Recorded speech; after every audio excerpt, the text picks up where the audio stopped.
तो hello coders, welcome to वेबडेव दोस्त। तो आज है हमारा day 4 of learning react JS. तो आज के इस वीडियो में हम लोग ने रिएक्ट के अंदर प्रॉप्स के बारे में सीखा है कि प्रॉप्स क्या होते हैं और कैसे उनका यूज़ करके हम लोग अपना काम आसान कर सकते हैं। और इसी के साथ साथ में हम लोग ने एक छोटा सा प्रोजेक्ट भी बनाया है प्रॉप्स का यूज़ करके। और अगर आप ये पहली बार वीडियो देख रहे हो तो इसकी पूरी सीरीज़ चल रही है, आप जाके चेकआउट कर सकते हो प्लेलिस्ट को। तो यार बिना टाइम वेस्ट करते हुए चलिए इस वीडियो को स्टार्ट करते हैं। तो हम लोग यहाँ पे आ चुके हैं अपने पीसी स्क्रीन के ऊपर और ये अपना इंस्टाग्राम हैंडल है, आप जाके फॉलो कर सकते हो /webdevdost। यहाँ पे हम लोग रील्स डालते हैं इसी से रिलेटेड। तो अपना VS कोड ओपन कर लेते हैं और आज है हमारा डे 3। और आज जो है हम लोग एक न्यू टॉपिक के बारे में जानेंगे, प्रॉप्स के बारे में। तो डे 3 हम लोग लिख देते हैं और इसमें हम लोग डे 4 है, बड़ी जल्दी डे 4 हो गया। और इसमें हम लोग प्रॉप्स के बारे में जानेंगे, ठीक है। बाकी वेबसाइट इसी के यूज़ करके हम लोग प्रॉप्स रिएक्ट जेएस,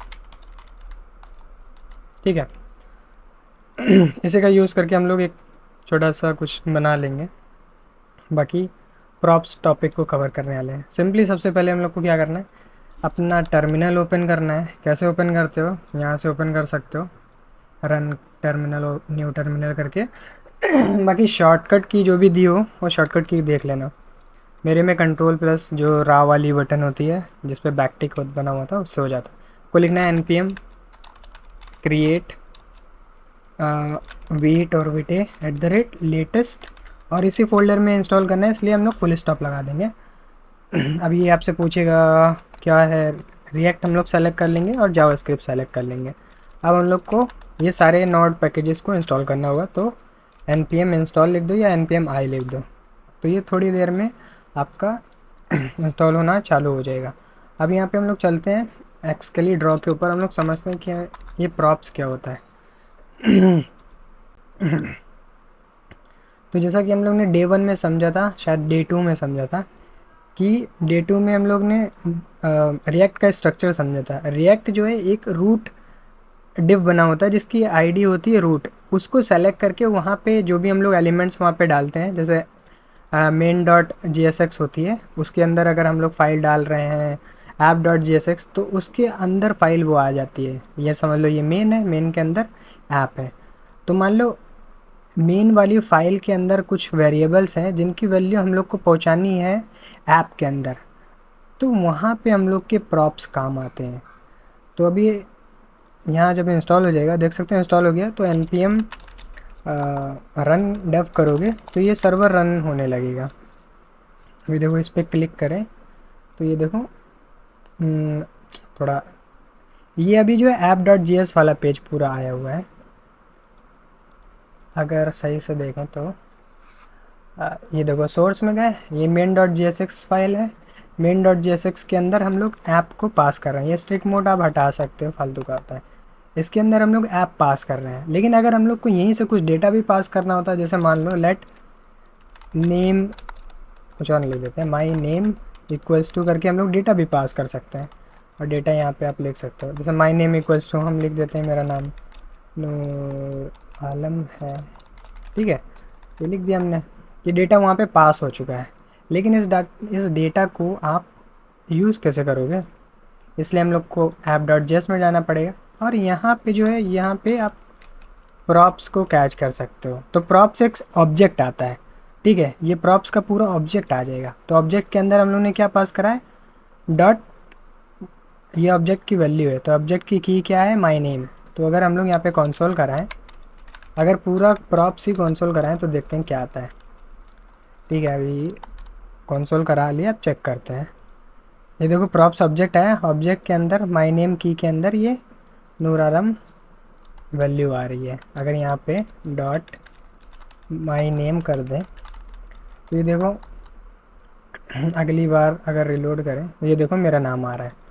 तो अगर आपने ऑब्जेक्ट्स के बारे में पढ़ा है, ऑब्जेक्ट्स को हम लोग डिस्ट्रक्चर भी कर सकते हैं। डिस्ट्रक्चर कैसे करते हैं, सिंपली आपको ऑब्जेक्ट के अंदर जो भी ऑब्जेक्ट डिस्ट्रक्चर करना है वो ऑब्जेक्ट के अंदर बना के कर सकते हो। तो इसी तरीके से इसको भी आप, प्रॉप्स को भी आप डिस्ट्रक्चर कर सकते हो। बाकी अभी इसे कॉम्प्लेक्स नहीं करेंगे। बाकी अभी आप देख सकते हो कि हम लोग यहाँ से जो भी वैल्यू पास कर रहे हैं वो वैल्यू, जैसे इस एलिमेंट में हम लोग ने वैल्यू माई नेम नूर पास करी, तो इसे यहाँ पे कैच भी कर सकते हैं। ज़रूरी नहीं है टेक्स्ट हो, यहाँ पे एक फंक्शन भी पास कर सकते हो, यहाँ पे आप एरे भी पास कर सकते हो, यहाँ पे आप एक ऑब्जेक्ट भी पास कर सकते हो, आपके ऊपर डिपेंड करता है। तो हम लोग एक छोटा सा एग्जाम्पल लेते हैं। हम लोग क्या बनाएंगे, हम लोग बनाएंगे एक प्रोडक्ट पेज। प्रोडक्ट, और प्रोडक्ट के अंदर बहुत सारे प्रोडक्ट होंगे, मतलब एक प्रोडक्ट पेज होगा और वहाँ पे छोटे छोटे प्रोडक्ट्स होंगे। तो हम लोग CSS लिखवा लेते हैं चैट जीपीटी से। Create a card product card CSS and HTML। ठीक है, ये हम लोग को बना के देगा। ये खाली हम लोग CSS का पार्ट कर रहे हैं, क्योंकि CSS हम लोग पहले सीख चुके हैं। हम लोग रिएक्ट पे फोकस कर रहे हैं, इस वजह से हम लोग CSS को नहीं लिखने वाले।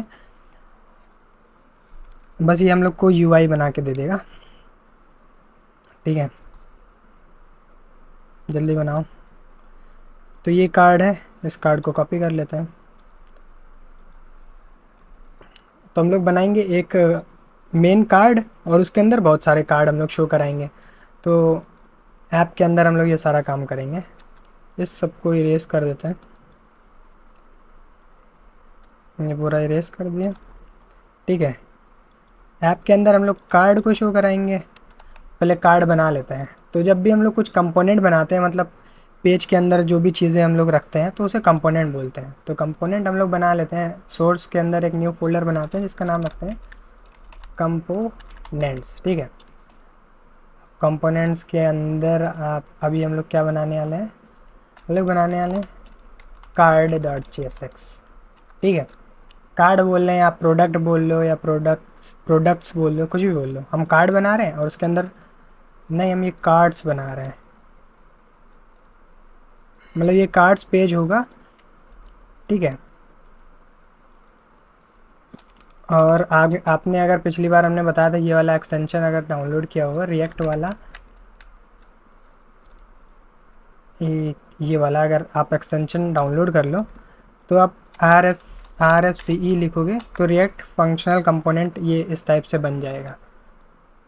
आपको वो लिखने की ज़रूरत नहीं पड़ेगी, ये डायरेक्ट आपका काम हो जाएगा। देख सकते हो अपने आप ही इसने फंक्शन बना दिया और इसे रिटर्न भी कर दिया। अभी के लिए केवल कार्ड्स दिखेगा। अगर हम लोग वहाँ पे जाके देखें,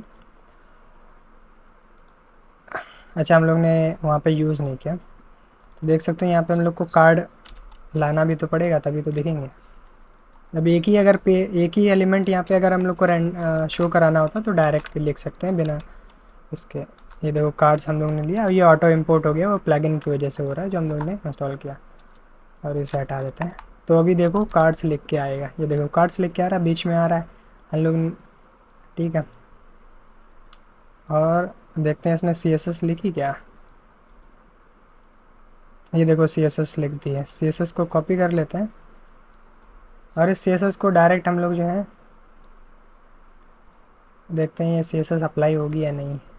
इसे पूरा इरेज करके देखते हैं यहाँ पे ये अप्लाई होगी या।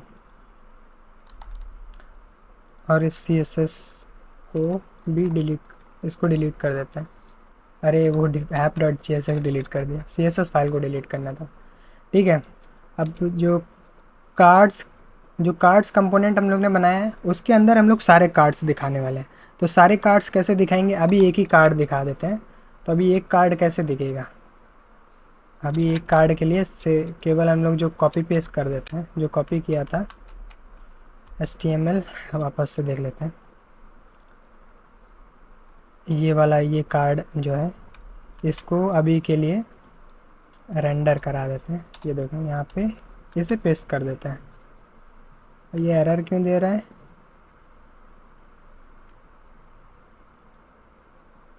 यहाँ पे क्लास नेम होगा इस वजह से।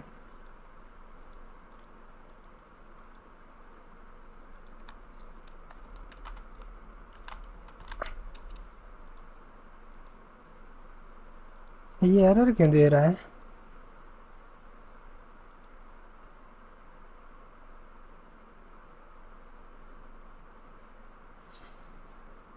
अच्छा, इसमें क्लोजिंग टैग नहीं लगा है, ठीक है।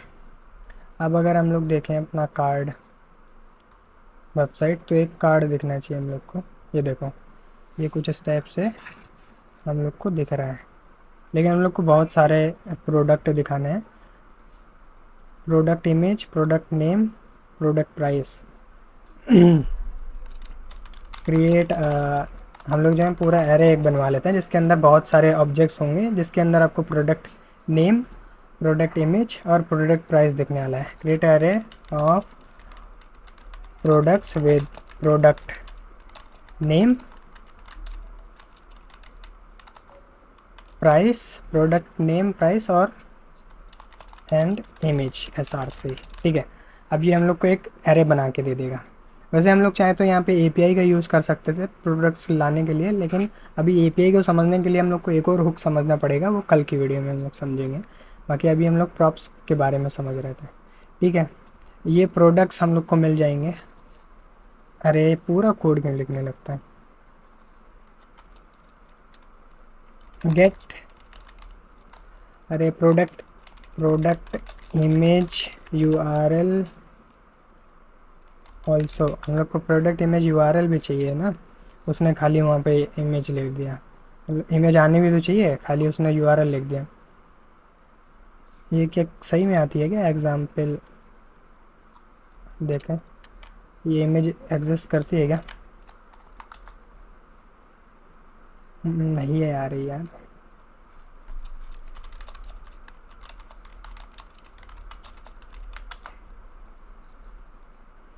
चैट GPT, हमें लग रहा कोई नया AI ढूंढना पड़ेगा। अब देखो शायद ये दिखा रहा है।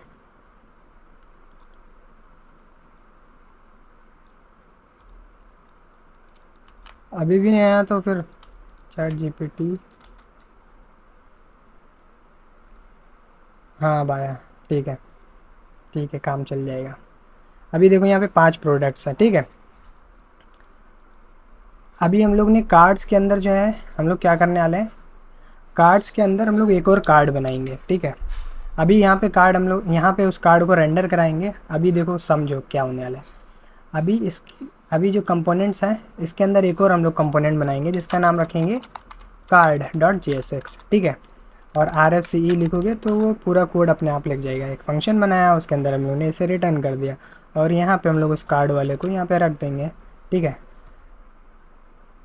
और अब जो प्रॉप्स वाला खेल है, वो अब प्रॉप्स वाला खेल हम लोग समझते हैं। यहाँ पे जो है हम लोग वो पूरा एरे कॉपी करके लाए थे क्या? हाँ, ठीक है। ये देखो प्रोडक्ट्स का पूरा हम लोग के पास एरे पड़ा हुआ है, ठीक है। इस एरे का यूज़ करके हम लोग को कार्ड क्रिएट करना है, ठीक है। इस एरे का यूज़ करके जितने भी एरे में ऑब्जेक्ट्स हैं उतने कार्ड हम लोग के रेंडर हो जाएं कार्ड्स वाले पेज के ऊपर। जो हम लोग ने कार्ड्स वाला जो कंपोनेंट बनाया उसके अंदर सारे कार्ड्स आने चाहिए ना। तो अभी शुरू में हम लोग जब कर रहे थे इससे पहले एक ही कार्ड आ रहा था, जैसे कि अगर इसे यहाँ पे पहले जो पड़ा हुआ था अगर उसे पेस्ट करें ये, तो देखना अभी एक ही कार्ड आ रहा है। लेकिन हम लोग को ऐसा नहीं चाहिए, हम लोग को चाहिए सारे कार्ड। तो अभी हम लोग ने एक कार्ड कंपोनेंट बना लिया है, ठीक है। कार्ड कंपोनेंट आ जा, ये रहा। अभी अगर कार्ड कंपोनेंट को रेंडर करें तब भी वही आ रहा है, और इमेज वगैरह आ नहीं रही है। तो इमेज वगैरह हम लोग यहाँ से पास कर सकते हैं ना। तो अभी के लिए यहाँ से हम लोग पास कर सकते हैं product image equals to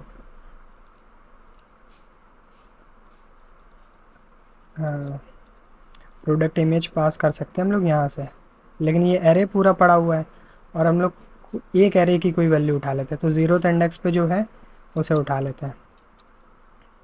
product image थोड़ा ज़्यादा ना बड़ा हो गया, छोड़ो और रहने दो। तो हम लोग क्या बोलेंगे, प्रोडक्ट्स 0 की इमेज SRC, ठीक है। प्रोडक्ट इमेज यहाँ से पास कर दिया। प्रोडक्ट इमेज के साथ साथ में हम लोग को क्या पास करना है, प्रोडक्ट प्राइस या छोटे नाम हम लोग रख लें, छोटे नाम सही रहेगा। इमेज प्राइस भी कैसे होगा, प्राइस भी कहाँ से आ रहा है, प्रोडक्ट्स के अंदर 0th इंडेक्स पे डॉट प्राइस। इसी तरीके से नेम भी पास कर देते हैं। नेम हम लोग का हो जाएगा 0th इंडेक्स पे जो प्रोडक्ट पड़ा हुआ है उसका नेम। ठीक है। अच्छा, ये तो हम लोग ने पास कर दिया, लेकिन अब भी सेम वही आ रहा है क्योंकि ये स्टैटिक वैल्यू यहाँ पे रखी हुई है। अगर हम लोग जाएँ कार्ड पे तो देखो यहाँ पे स्टैटिक वैल्यूज़ रखी हुई हैं प्रोडक्ट नेम। तो अब हम लोग ने वहाँ पे प्रॉप्स पास कर दिए, तो हम लोग ने मालूम जो भी ये वैल्यूज़ पास करी हैं वो हम लोग प्रॉप्स की तरह कैच कर सकते हैं। तो यहाँ पे हम लोग ऐसे प्रॉप्स लिख सकते हैं, और इन्हें एक्सेस करने के लिए हम लोग यहाँ पे जो नेम है यहाँ पे हम लोग इन ब्रैकेट्स के अंदर लिख सकते हैं जावास्क्रिप्ट वाला काम। तो प्रॉप्स डॉट नेम अगर लिखेंगे तो अब देखना यहाँ पे नाम आएगा। ये देखो प्रोडक्ट 1 नाम था तो प्रोडक्ट 1 आने लगा। और इसी तरीके से अगर हम लोग को इसका प्राइस रखना है तो प्रॉप्स डॉट प्राइस लिखने से इसका प्राइस आ जाएगा। देखो अभी इसका यही प्राइस था क्या? अगर हम लोग चेकआउट करें, हाँ तो पहले वाले का यही प्राइस था। ठीक है। और इमेज इमेज कहाँ पे है? ये इमेज है, इसका SRC नहीं दिया हुआ है लेकिन हम लोग SRC लिख देते हैं।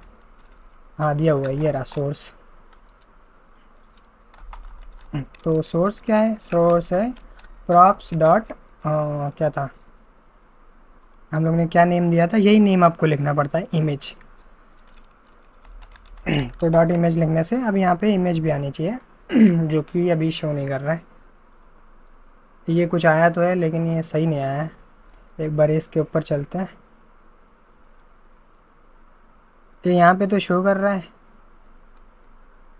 हाँ अब आ गया, लोड हो रहा था। ठीक है, ये अब इमेज भी आने लगा। तो इस टाइप से हम लोग के यहाँ पे प्रॉप से क्या हो रहा है, हम लोग इसके पेरेंट एलिमेंट से इसके चाइल्ड एलिमेंट में हम लोग डेटा पास कर सकते हैं। अगर रिएक्ट की भाषा में समझें तो पेरेंट कंपोनेंट से चाइल्ड कंपोनेंट में हम लोग डेटा पास कर रहे हैं। तो parent to child data transfer हम लोग प्रॉप्स का यूज़ करके कर सकते हैं। देख सकते हो हम लोग पेरेंट में है, पेरेंट के अंदर ये आपका ये प्रोडक्ट पड़ा हुआ था और हम लोग ने इस तरीके से पास कर दिया। बाकी इसका इजी मेथड है, जैसे हम लोग को बार बार डॉट करके लिखना पड़ रहा है, props dot name, props dot वो, प्रॉप्स डॉट ये, आप डायरेक्टली भी कर सकते हो। आपको सिंपली इसे डिस्ट्रक्चर करना है और यहाँ पे डायरेक्ट लिख सकते हो नेम, नेम आया है और प्राइस आया है और क्या आया है आपका इमेज। अब डायरेक्टली अब यहाँ पे इन्हें लिखोगे तो भी सेम काम करेगा। हम लोग प्रॉप ऑब्जेक्ट को डायरेक्ट डिस्ट्रक्चर कर दे रहे हैं तो ये देखो सेम काम हो रहा है। लेकिन अभी क्या हो रहा है, अभी आप देख सकते हो यहाँ पे एक ही कार्ड आ रहा है। हम लोग ने ज़बरदस्ती वहाँ पे एक ही कार्ड पास किया है। यहाँ पे देखो 0th इंडेक्स से उठा के। तो हम लोग यहाँ पे जावास्क्रिप्ट का यूज़ कर सकते हैं। यही सबसे बड़ा पॉइंट है रिएक्ट का कि हम लोग डायरेक्ट इसके अंदर जावास्क्रिप्ट यूज़ कर सकते हैं और अच्छी तरीके से यूज़ कर सकते हैं। तो हम लोग डायरेक्ट कैसे इसे इसके अंदर सारे कार्ड्स रेंडर करा सकते हैं। एक आइडिया है कि हम लोग जो है ये जो एरे है प्रोडक्ट्स का, इसके ऊपर लूप चला दें और जितनी बार लूप चले उतनी बार ये कार्ड हम लोग शो करा दें। तो बहुत आसान तरीका है। इसके लिए हम लोग पहले जो जावास्क्रिप्ट जब हम लोग लिखते हैं तो इन ब्रैकेट्स के अंदर रखना पड़ता है। अभी क्या बोलेंगे, प्रोडक्ट्स का जो एरे है उसके ऊपर मैप कर दो। ठीक है, ये क्या एरर दे रहा है, ये क्या एरर दे रहा है, इसे हटा सकते हैं क्या? क्योंकि अभी ये जावास्क्रिप्ट के अंदर ही है। ठीक, इसे मैप कर दो। मैप करने पे आपको एक प्रोडक्ट मिल जाएगा, प्रोडक्ट या कुछ भी आप बोल सकते हो। और जब प्रोडक्ट मिल जाएगा तब आपको यहाँ पे रिटर्न कर देना है। क्या रिटर्न करना है हम लोग को? कार्ड रिटर्न करना है। ठीक है, और उस कार्ड के अंदर अब यहाँ से आप वैल्यू पास कर सकते हो। यहाँ से आप क्या वैल्यू पास कर सकते हो,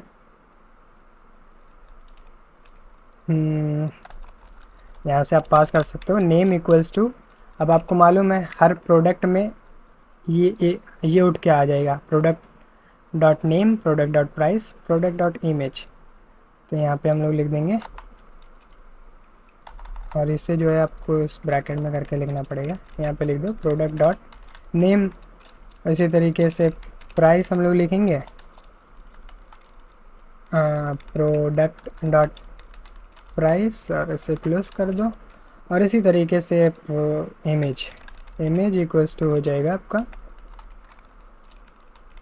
प्रोडक्ट डॉट इमेज SRC। अब अगर हम लोग देखें तो देखना सारे कार्ड यहाँ पे आ चुके हैं। और ये इमेज, पता नहीं इमेज लोडिंग में इतना टाइम क्यों लग रहा है।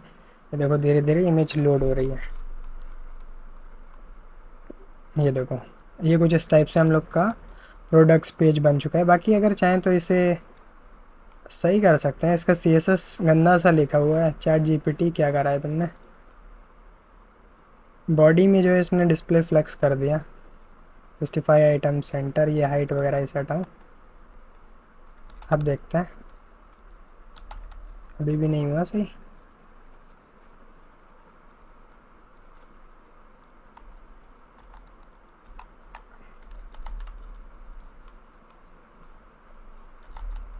जस्टिफाई कंटेंट वगैरह सेंटर कर दो।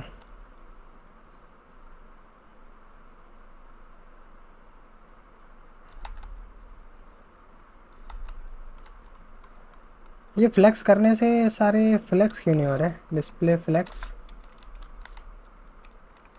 फ्लेक्स रैप, रैप क्या करके रखा है? कुछ समझ नहीं आ रहा है इसमें क्या कोड है। बॉडी के अंदर